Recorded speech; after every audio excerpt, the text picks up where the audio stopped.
competition is fierce for good homes right now. Some families are offering to skip an inspection to close on a home faster. Is that a good idea or maybe a bad one? Greg Cooper with Berkshire Hathaway is here as a real estate expert. Thank you so much for coming in. Absolutely. Great to be here. We got to ask this question. Are people really doing this? Yeah, because they want to be the winning bid. So sometimes they'll agree to forego the inspection process because that's a pretty big challenge in getting through a real estate sale is negotiating the inspection. So people think, well, if I just tell the seller I won't do an inspection, maybe I'll be the winning bid. That's a terrible idea. All right, so let's explain what an inspection is and why it's so important. A home inspection is a contingency to most real estate sales, meaning the buyers have the right to do their diligence on the home. They have a professional inspector come in. He finds maybe maintenance items, code violations. Usually there are things that can be worked out. But the bottom line is they're going to cost somebody some money. And so who's it going to be? Is it going to be the current owner or is it going to be the person who's buying that property down the road? Yes, if you buy one without it and then you have a bunch of money you have to pay later up, maybe not worth it. Well, and for most people, buying a home is expensive enough. You're putting an awful lot of your financial resources, and in some cases, all of your financial resources in.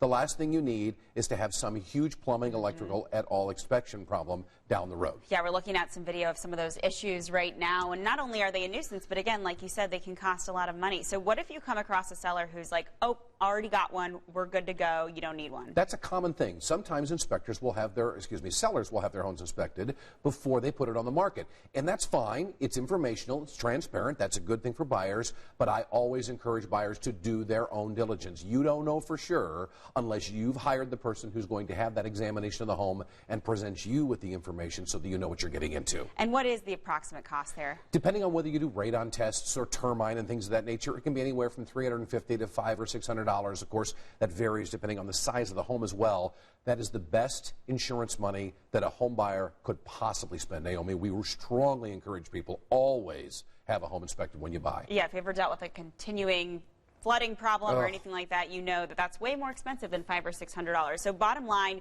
is this a good tactic on either end, buyers or sellers? Well, no, not even for the sellers, really. I mean, the sellers think if we allow the buyer to forego the inspection, that just saves me a whole bunch of headaches in the selling process. But there are legal ramifications down the road, and if there's any hint that the seller had any idea about some of the things that might be wrong in the home, then there could also be a conversation long after the sale. And frankly, when sales are done, for buyers and for sellers, everybody needs to be in a good place, and it needs to be over. Yeah, just not worth the headaches later on. Greg Cooper, thank you so much for coming on. We really appreciate it.